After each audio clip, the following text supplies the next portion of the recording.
రాష్ట్ర విభజనతో అత్యధికంగా నష్టపోయిన సంస్థ ఏపీఎస్ఆర్టీసీ ఉమ్మడి ఆస్తుల్లో చిల్లి గవ్వ కూడా ఇప్పటివరకు దక్కలేదు. వీటిని తీసుకువచ్చేందుకు ప్రయత్నించాల్సిన గత వైకాపా ప్రభుత్వం 5 ఏళ్లుగా కనీస ప్రయత్నం చేయలేదు.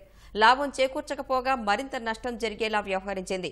విభజన సమస్యల పరిష్కారంపై ఎట్టకేలకు 2 రాష్ట్రాల సీఎంలు జరిపే చర్చలు ఆర్టీసీ ఉద్యోగులు, ప్రయాణికుల్లో తిరిగి ఆశలు రేకెత్తించాయి.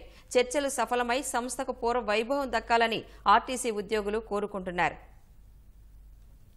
ఉమ్మడి ఆంధ్రప్రదేశ్లో కోట్లాది మంది ప్రయాణికుల ఆదరణతో వేల కోట్ల ఆస్తులను ఏపీఎస్ఆర్టీసీ కూడబెట్టుకుంది. రాష్ట్ర విభజనతో తెలంగాణలో టీఎస్ఆర్టీసీగా, ఆంధ్రాలో ఏపీఎస్ఆర్టీసీగా సంస్థ విడిపోయింది. విభజన జరిగి 10 ఏళ్లు పూర్తయినా పంపకాలు ఇంకా పూర్తి కాకపోవడం ఏపీఎస్ఆర్టీసీని కష్టాల పాలు చేసింది. కార్పొరేషన్లు అన్నింటినీ షెడ్యూల్ 9, 10లో చేర్చగా వాటి విభజన ఇప్పటికీ పూర్తి కాకపోవడంతో సంస్థ ఆర్థికంగా చితికిపోయింది. హైదరాబాద్లో విలువైన పలు కీలక ఆస్తుల విభజనలో పీఠముడి నెలకొనడం ఎంతకీ పరిష్కారం కాక ఆర్టీసీ పురోభివృద్ధికి ఆటంకంగా మారింది.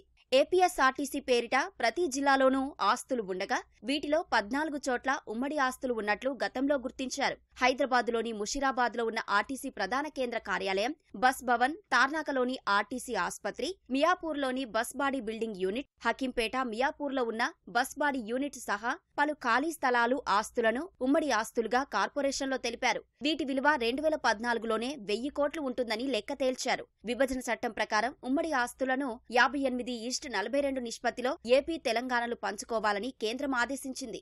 ఈ మేరకు ఉద్యోగుల పంపకాలు జరిగినా ఆర్టీసీ సహా పలు కార్పొరేషన్లలో పంపకాలు జరగలేదు. ఆస్తుల విభజనకు ఆర్టీసీలోని ఈడీల కమిటీ ఏర్పాటు చేసి సయోధ్య దిశగా చర్చించినా ఫలితం లేకుండా పోయింది. సమస్య జటిలం కావడంతో ఆస్తుల విభజనపై కేంద్ర ప్రభుత్వం షిలాబిడే కమిటీని నియమించింది. ఆర్టీసీలోని ఉమ్మడి ఆస్తుల గుర్తింపుపై అధ్యయనం చేసిన ఈ కమిటీ ఇరు రాష్ట్ర ప్రభుత్వాలు ఉద్యోగులతో చర్చించి ఆమోదయోగ్యమైన నిర్ణయాన్ని తీసుకుని నివేదిక రూపొందించి కేంద్రానికి సమర్పించింది. అనంతరం కేంద్రం సమక్షంలో పంపకాలు జరిపేందుకు చర్యలు తీసుకోవాల్సి ఉన్నా జరగలేదు. సానుకూల వాతావరణంలో చర్చించి ఇచ్చిపుచ్చుకునే ధోరణిలో పంచుకోవాల్సి ఉండగా 5 ఏళ్లుగా జగన్ సర్కారు పట్టించుకోలేదని ఆర్టీసీ కార్మిక సంఘాల నేతలు వాపోయారు. గత విభజన సమయంలో జరిగిన మార్పులు చేర్పులు అయితే ఉన్నాయో, సమస్యలు అయితే ఉన్నాయో వాటి మీద పూర్తి అధ్యయనం చేసి ఆ సమస్యలు పరిష్కరించాలని చెప్పి ఇరు రాష్ట్రాల ముఖ్యమంత్రులు ముందుకు రావడం అనేది చాలా శుభసూచకం. ఆర్టీసీ ఉద్యోగులుగా మేమందరం కూడా ఆశాజనకంగా ఉన్నాం. మంచి ఫలితాలు వస్తాయని చెప్పేసి మేము ఆశిస్తా ఉన్నాం. గత 2 ప్రభుత్వాలు, తెలంగాణ ప్రభుత్వం అండ్ ఆంధ్రప్రదేశ్ ప్రభుత్వం గతంలో షీలాబేడి కమిటీ సిఫార్సులు కానివ్వండి, లేకపోతే ఏదైతే ఎక్స్పర్ట్స్ కమిటీలో వాళ్ళు ఏదైతే ప్రపోజల్ చేశారో వాటి విషయంలో కానివ్వండి, పాజిటివ్ గా అంటే సానుకూలమైన నిర్ణయాలు తీసుకోకపోవడం వల్ల ఆర్టీసీ చాలా నష్టపోయింది. ఆంధ్రప్రదేశ్ ఆర్టీసీ, ఏపీఎస్ఆర్టీసీ చాలా నష్టపోయింది. 6 ఎసెట్సే కాకుండా మిగిలిన కామన్ ఎసెట్స్ కూడా, లోకల్ యూటిలైజేషన్ ఎసెట్స్ ని పక్కన పెడితే మిగతా కామన్ ఎసెట్స్ ఇంకా చాలా ఉన్నాయి.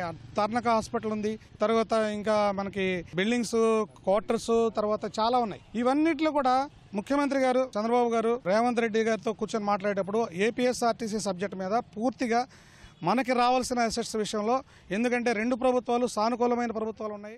ఇరు రాష్ట్రాల చర్చల దృష్ట్యా ఆర్టీసీలోని సమస్యలపై ఆర్టీసీ అధికారులు దస్త్రాలను సిద్ధం చేశారు. గత ప్రభుత్వ సాయం లేకపోవడం, సొంతంగా నిధులు లేకపోవడం వల్ల రాష్ట్ర ఆర్టీసీ కొత్త బస్సులను కొనుగోలు చేయలేకపోయింది. ఉమ్మడి ఆస్తుల్లో వాటా వస్తే సంస్థ పురోభివృద్ధికి ఎంతగానో దోహదపడుతుందని ఆర్టీసీ ఉద్యోగులు ఆశాభావం వ్యక్తం చేస్తున్నారు. ఆంధ్రప్రదేశ్కి రావాల్సిన వాటా దాదాపు 804 కోట్లు.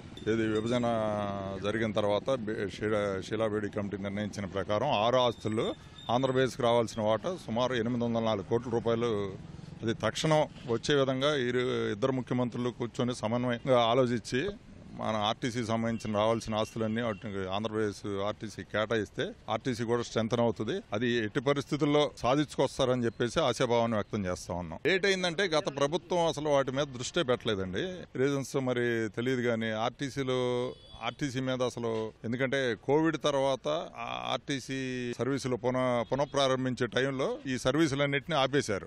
అప్పుడు ఏం చేశారంటే ఈ లాంగ్ డిస్టెన్స్ సర్వీసులన్నీ ఎక్కువ శాతం అంత ముందు వరకునే మన ఏపీఎస్ఆర్టీసీ బస్సులే తిరిగాయి. అప్పుడు దాదాపు వాళ్ళు తెలంగాణ ఆర్టీసీ బస్సులన్నీ మన ఏపీలో కూడా ఉన్న ఇతర ప్రాంతాలకు కూడా వాళ్ళు విస్తరించేసి మన బస్సులన్నింటినీ చాలా తగ్గించి ఓన్లీ హైదరాబాద్ రూట్లో మాత్రం కొంచెం మన బస్సులు ఉండేలాగా, మిగిలిన రూట్లలో ఎక్కువ వాళ్ళ బస్సులే ఉండేలాగా చేశారు. దానివల్ల ఆర్టీసీ చాలా ఘోరంగా ఎక్కువ కిలోమీటర్లు కోల్పోవడం జరిగింది. ప్రభుత్వం దాని మీద సీరియస్గా తీసుకోవాలి. నాన్ సీరియస్గా ఉండేటప్పటికీ వాళ్ళు అక్కడ పైచేయింది. 10 ఏళ్లుగా పెండింగ్ లో ఉన్న సమస్యలు సానుకూలంగా పరిష్కారం అవ్వాలని ఇరు రాష్ట్రాల్లోని ప్రయాణికులు సైతం కోరుకుంటున్నారు.